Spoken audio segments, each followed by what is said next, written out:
Dismayado si Lamont Roach sa naging desisyon ng New York State Athletic Commission. Ayon sa desisyon ng Athletic Commission, hindi nila babaguhin ang resulta ng laban ni Tank Davis. Mananatili pa ring tabla ang resulta. Umaasa ang kampo ni Lamont Roach na ma-overturn ang decision at gawing panalo si Lamont Roach at magkaroon na ng isang talo si Tank Davis. Pero paliwanag nga po ng Athletic Commission, dahil mula round 9 umabot pa raw ito ng 3 rounds. Kung sakaling binilangan ng referee sa round 9 si Tank Davis, hindi raw masisigurado na ganun pa rin ang decision pagdating ng round 10, 11, and 12. So ang pinakadahilan ng Athletic Commission, mula round 9 umabot pa daw kasi ng 3 more rounds. Kumbaga humaba pa ang laban ni Roach at Tank Davis. Kaya pinaboran ng Athletic Commission ang naging decision ng referee na hindi na binilangan si Tank Davis. Kaya dito sa mensahe ni Lamont Roach, sobrang dismayado daw siya. Inaasahan na daw niya na papaboran talaga ng Athletic Commission si Tank Davis. Pero ang importante kay Lamont Roach, nakita raw ng fans na siya dapat ang panalo kay Tank. Kaya inaantay pa rin niya ang rematch nilang dalawa.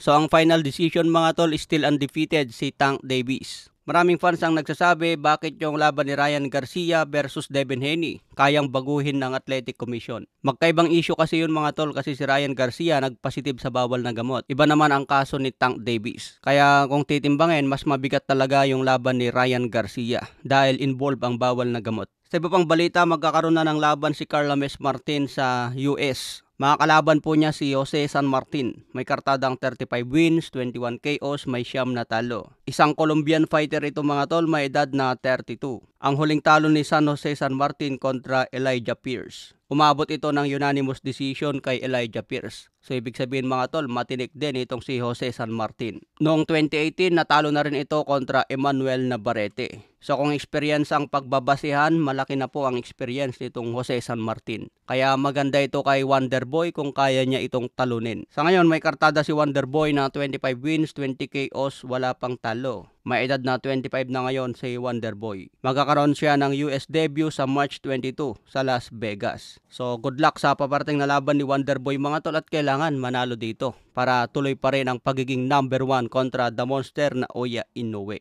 Malapit na rin mga tol, no? March 22. Sa iba pang balita, Canelo Alvarez, hindi raw niya minamaliit si Terence Bud Crawford. Dahil tulad kay Canelo Alvarez, umakyat din siya ng division at kayang manalo. So katulad ni Terence Crawford, may kakayahan din daw ito na manalo sa mataas na division. Kaya 100% pa rin ang paghahanda ni Canelo Alvarez kontra Terence Bud Crawford. Ituturing niya itong mabigat na kalaban. Samantala, Sean Porter sinabing si Shakur Stevenson daw ang pinakamalapit kay Floyd Mayweather. Pagdating sa defense, si Shakur Stevenson ang nakakuha kay Floyd. Okay mga tol, hanggang sa muling update.